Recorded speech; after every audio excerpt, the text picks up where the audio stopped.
Hi, I'm Jürgen Rasmussen. Welcome to this Jordan Peterson critique video. What I'm going to be covering specifically here is Jordan Peterson's advice and teachings on the topic of depression and why I believe that his teachings on depression create more harm than good on balance. I've been in private practice for the last 28 years, seeing clients professionally, and many of these clients do struggle with depression. Jordan Peterson at this point is probably the most influential psychologist in the world. His books, his lectures, his YouTube videos have inspired millions of people. As a matter of fact, in recent years, many of my own clients have been deeply impacted and influenced by Jordan Peterson's teachings. What if I'm right? What if the advice that the most influential psychologist in the world offers on depression is actually harmful on balance, actually doing more harm than good? That's probably worth addressing and looking into. And in this video, I'm going to be making the case for that. So a couple of red flags to begin with when you look at Jordan Peterson. He has admitted, and kudos for him, to being honest about this.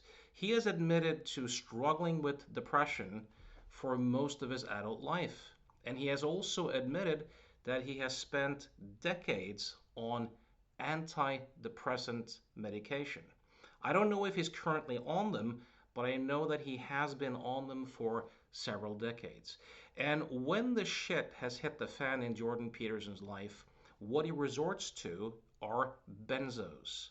And he ended up with a horrible benzo addiction and excruciating withdrawal symptoms. And he was stunned and surprised by that. And you might want to ask yourself, perhaps, is that the person you want to take advice from when it comes to the topic of depression? So let's start here, because not only is his advice problematic, but also what he doesn't share is also problematic.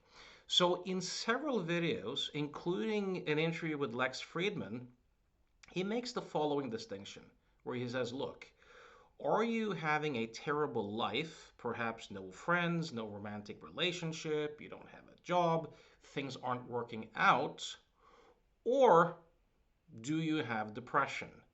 And what he's pointing to is that if your life is working really well, if you have friends and you have a good job and you're married and stuff like that, and you still feel depressed, then it's likely a biological problem. And what he pushes time and time again is you should try antidepressants. Don't underestimate how powerful antidepressants can be. Now, the rationale for doctors and psychiatrists handing out antidepressants as if they were candy is this idea that depression is a brain disease of sorts, that it is rooted in a so-called chemical imbalance of the brain, too little serotonin in the brain, and that what these antidepressants do is to regulate and balance the chemistry of the brain. That is the rationale for offering this. Now, the problem with this theory is that it's flat out wrong. The data does not at all support it. In actuality, this theory of depression being the result of a chemical imbalance in the brain is as close to debunked as any theory could ever be scientifically. How can I claim this? How can I claim to know that depression is not a brain disease and not the result of a chemical imbalance in the brain? Well, first of all, consider this. There's no test. When people go to a psychiatrist or a medical doctor and they get diagnosed with depression and they get told that they struggle with a chemical imbalance in the brain and it's suggested that they take antidepressants, There's no tests. There's no actual medical test to measure a chemical imbalance in the brain, to confirm or disconfirm that hypothesis. So Peterson says, well, why wouldn't you do that? If you're a diabetic, you know, do you not take your insulin? But the difference here is that you have medical tests to actually determine whether someone is in fact a diabetic. You don't have this when it comes to what we call depression. So that's the first thing to look at.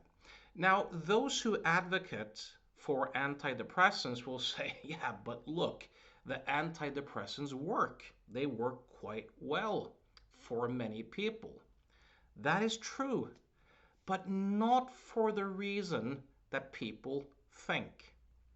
So, and here's how we can claim to know that, because the difference between the antidepressants and placebo is clinically insignificant and meaningless. When it comes to depression, almost all the effect is the placebo effect. So, what we've been doing for decades is treating depression essentially using suggestions. It's almost exclusively a placebo effect. The antidepressants score a little bit better, but if people are given a active placebo, meaning where they are not giving an inert pill, but some other drug that has physiological effects so that they feel, for example, a dry mouth or other symptoms, and then get convinced that, I'm in the drug group, now there's pretty much no difference between the antidepressants and the placebo. This is not controversial, by the way, me saying this today. There's study after study and several meta studies. If you want to look into this research, I highly recommend the book The Emperor's New Clothes, New Drugs by Irving Kirsch, who may be the most foremost placebo researcher in the world. Here's also how we know that it's not a chemical imbalance in the brain. There's been done a bunch of what you called neurotransmitter depletion studies.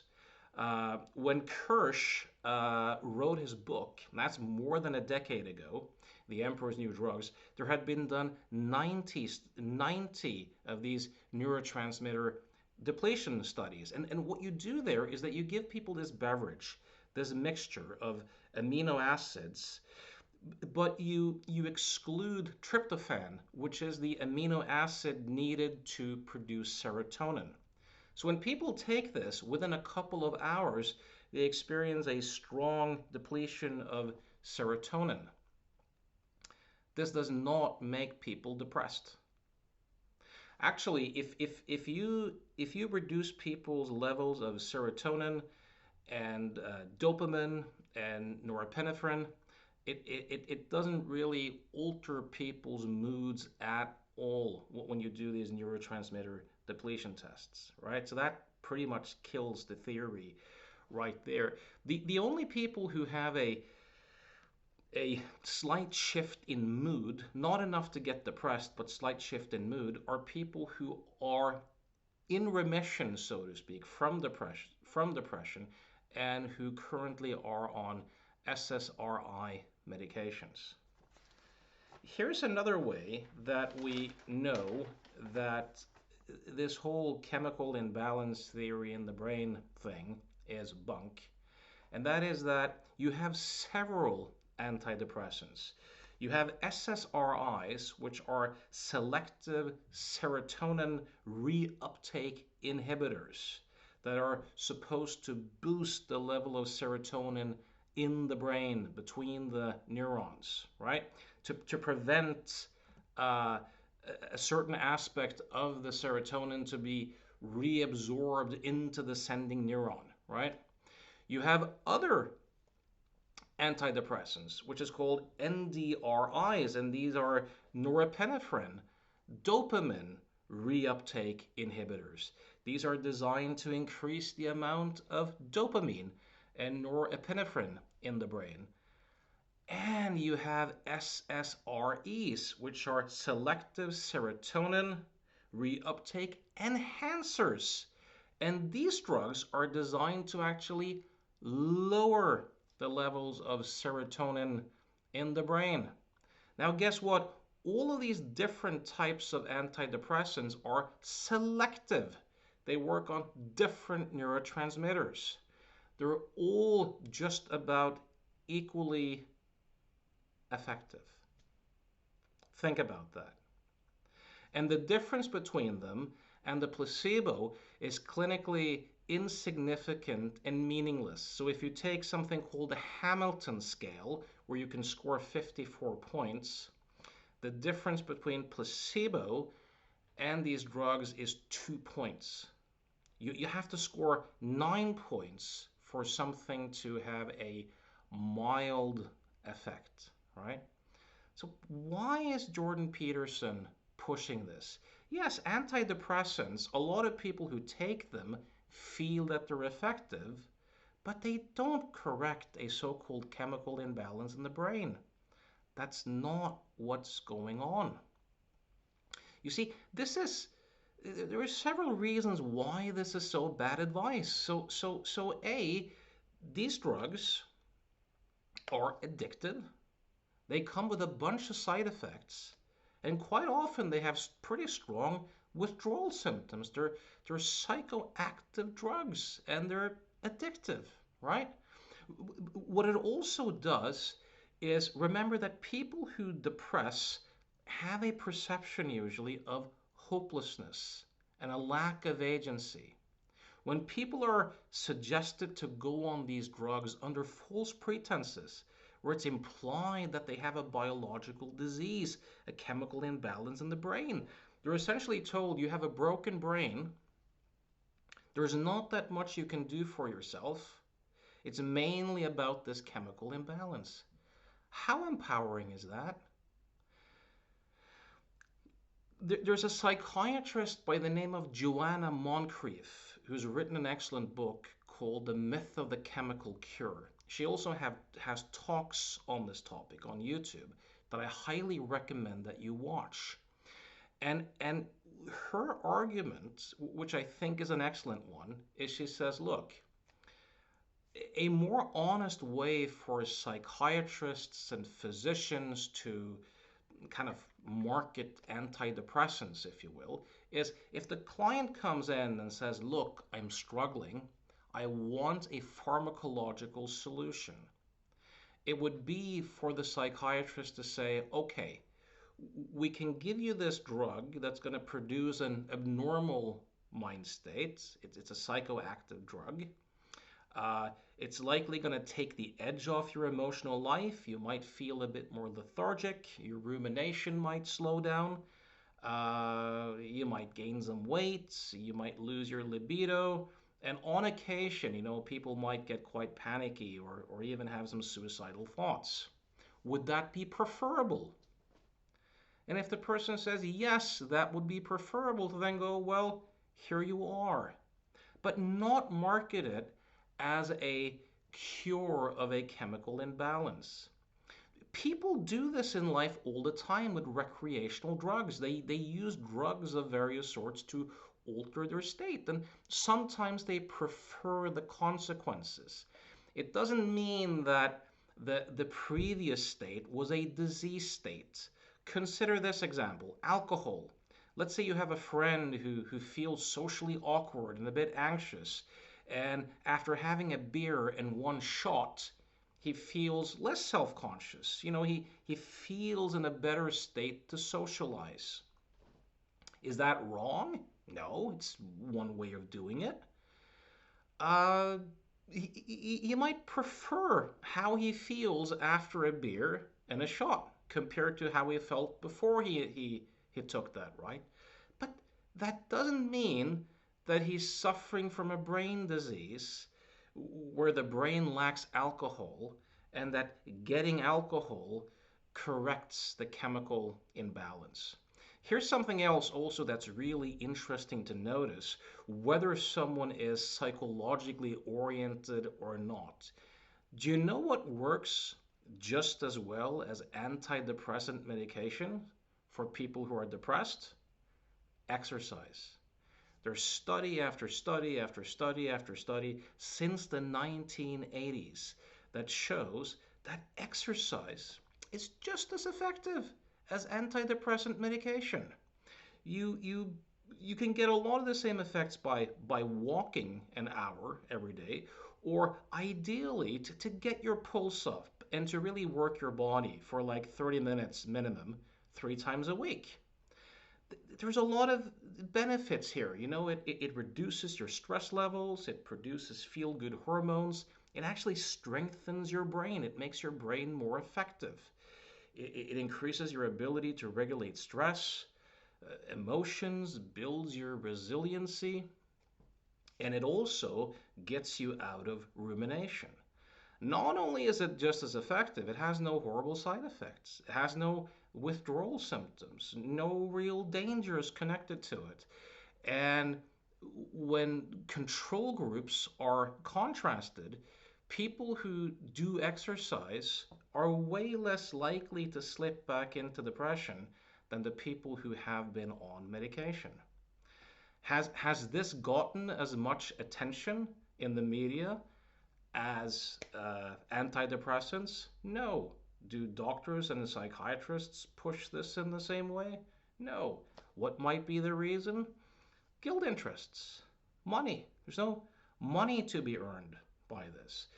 Ironically, I can't remember Jordan Peterson talking much about this either. He may have mentioned it. I haven't watched everything that he's ever talked about, but in case he does, he pushes antidepressant medications way more. And I think that's problematic.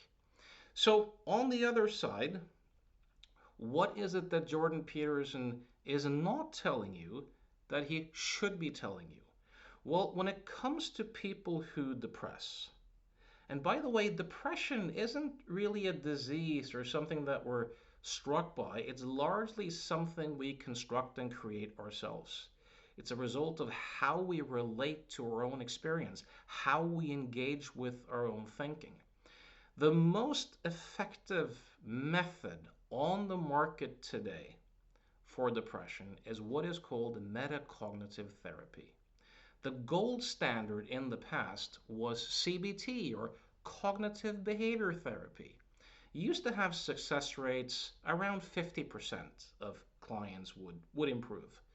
Uh, Studies and meta-studies done on metacognitive therapy shows effects in the 70 to 80% recovery rates, and in a relatively short period of time. This is the best that the field of psychology has to offer. Peterson never mentions this. Now, according to metacognitive therapy, depression, the main driver in depression is rumination. The theory is that depression is not due to negative thoughts or grief or accidents or trauma or life conditions per se, but it's an overthinking problem. People who depress do a lot more thinking. They ruminate. What is rumination? Rumination is a kind of repetitive, problem focused, analyzing your feelings, dwelling on the past, working on your thoughts, trying to solve them and analyze them. And people who depress often do hours of this every day. And when people do this, their moods sink. It prevents fresh new insights from coming through. We lose access to felt sense. So making decisions and choices become way more difficult. And our moods then further distorts our thinking. So what metacognitive therapy sets out to do is to help people reduce their rumination, to actually engage less with their thinking, to develop an increased capacity to leave their thoughts alone. Now, this is kind of counterintuitive because we are taught in society that if we want something, we have to work hard and we have to put in a lot of effort and we should really think about things. But when it comes to recovering from both anxiety and depression, the trick lies in actually thinking less. The people who do the best are not the people who analyze their past and work on their thoughts and try to process their feelings, but it's the people who learn to leave their thoughts and feelings alone. Now, according to metacognitive therapy too, what keeps the rumination going, oh, by the way, the link between rumination and a sense of hopelessness is that what people do when they ruminate is they essentially try to think their way out of thinking. But that creates overthinking. You can't really think your way out of thinking because you're adding more thinking. And that is a hopeless process. And that's what the feelings of hopelessness are telling us about.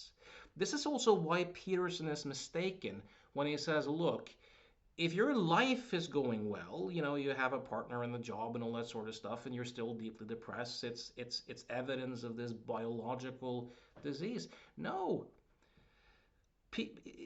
people can have a life that's going well, but it's the way they relate to their thoughts. It's their beliefs about thinking that really is the issue. And according to metacognitive therapy, what really keeps the rumination going are people's beliefs about processes such as rumination, worry, and threat monitoring. That people believe that it's useful to engage in rumination, or that they somehow have to, and or that they have no choice about it. A lot of that I have no choice about it can very often be traced back to the belief that depression is a chemical imbalance in the brain to begin with, right? So,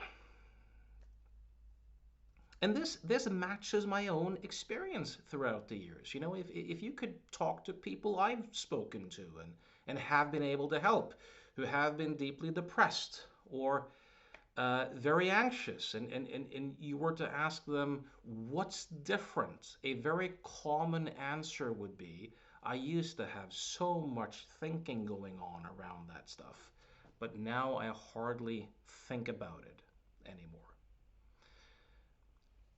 Now, outside of this, so the metacognitive therapists, and metacognitive therapy was founded by Adrian Wells.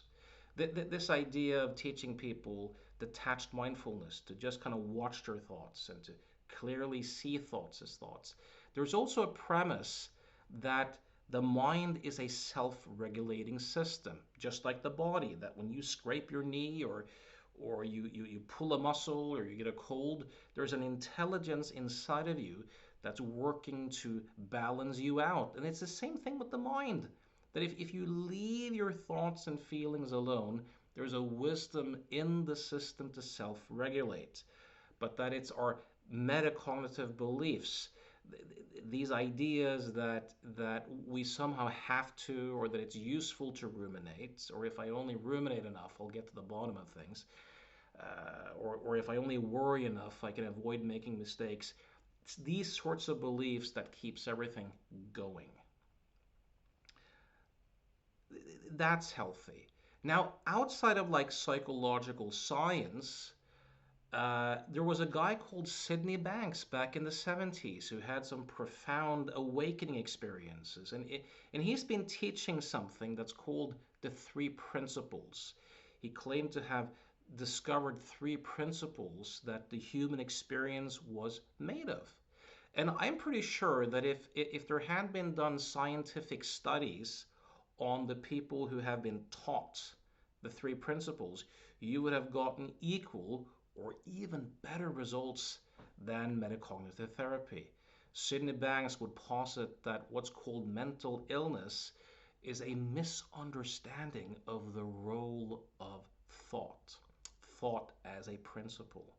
He would also help people to see that they have innate health, that the system is self correcting, help them see the illusory nature of thought itself, and help them to see that they didn't actually have to do anything with their thinking at all. Now, this is my opinion based upon my own experience and seeing clients and stuff like that, right?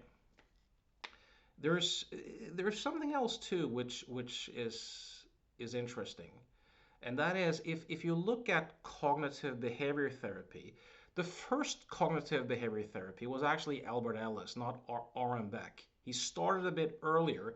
He called his system rational emotive behavior therapy.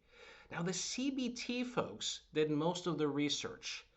Ellis was a clinician and a writer.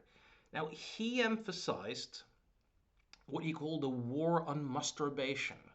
He would posit that most of people's psychological suffering was due to absolutistic thinking, demanding that they must succeed and must be in control and must master, demanding that other people love them or needing other people's approval, and demanding that the world must be a just and fair place. And also, he would posit that a lot of what drives depression and anxiety is that people kind of globally rate themselves as worthless or not good enough when they fail, you know, at their goals or get rejected socially. And he would train people to engage in unconditional self acceptance, meaning to rate their behaviors and ways of thinking in a context, but to not rate their self at all. And to challenge these masturbatory ideas, help people to turn their musts, needs, and shoulds back into preferences and wants. Because why do people masturbate? Meaning think that they must succeed and must get approval? Because they rate themselves globally as good enough or worthwhile, depending upon whether they succeed with their goals or get social approval for the most part. And as a result of that, the entire sense of self seems to be in the firing line.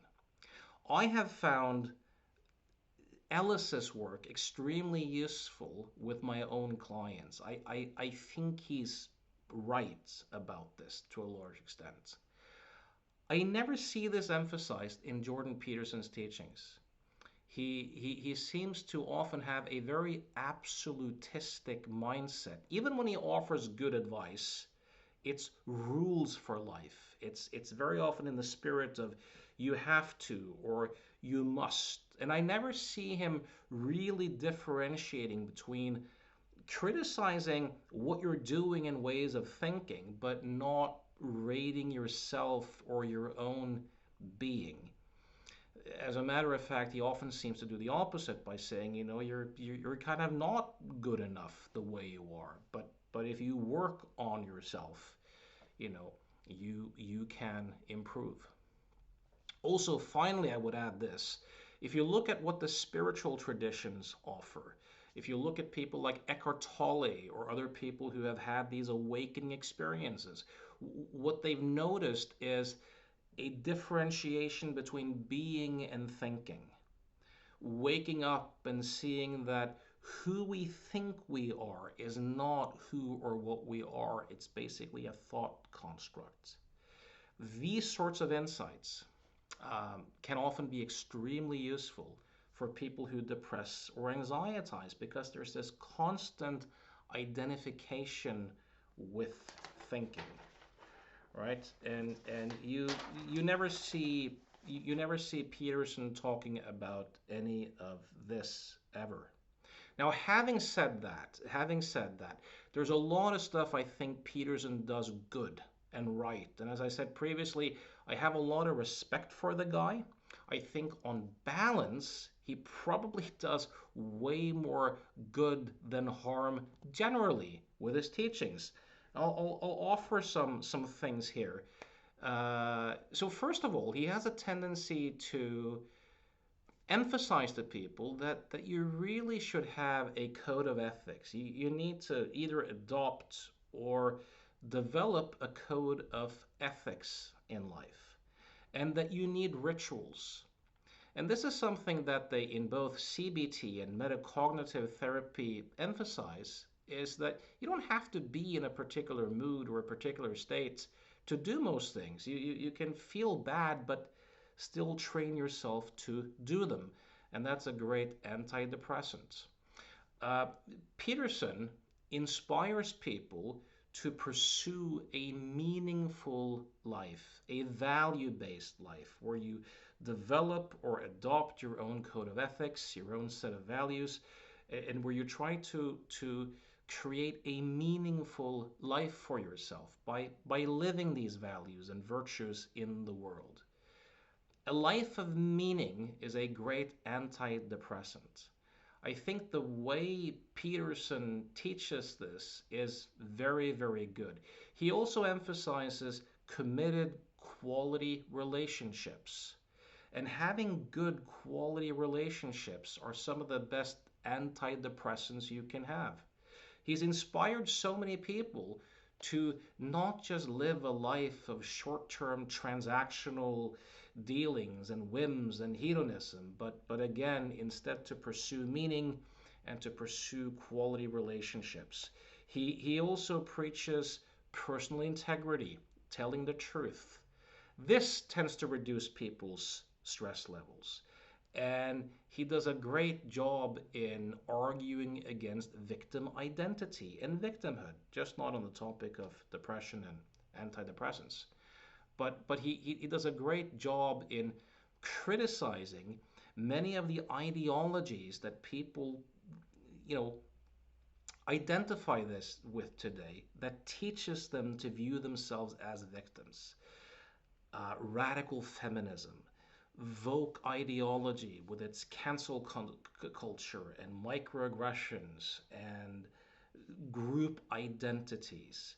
He's done a great job in standing up against the butchery of children, the transgender craze, that whole ideology that's been so harmful, especially for teenage girls who have been sold on social media that the fact that they might like math or prefer to be outdoors, that this really means that they are really a boy, trapped in a woman's body, and that if they just transition, that will solve all their problems. Peterson's done a good job in exposing the nuttiness of those types of ideologies. And also, uh, few people do a better defense of freedom of speech than Peterson. Remember this, without freedom of speech, if you can't challenge any idea, there's no science, there's no journalism, there's no real philosophy, there's no real psychotherapy. You got to be able to criticize or challenge any idea. So Peterson's willingness to step up to the plate in Canada when the government wanted to enforce people's speech, I have a lot of admiration for that. Also, his willingness to be honest on topics such as the Muslim majority grooming gangs, who have been grooming, drugging, and raping tens of thousands, if not hundreds of thousands, of young white British girls. These are mostly Muslim Pakistani men who have raped tens of thousands or hundreds of thousands of white girls because they were white, and non-Muslim. This has happened in 50 cities in the UK. Peterson's one of the few psychologists who's been willing to interview Tommy Robinson and to support Tommy Robinson as a truth teller on this particular topic. So I have a lot of admiration for that. He seems to be a man of virtue and who does his best to inspire his students to be that as well.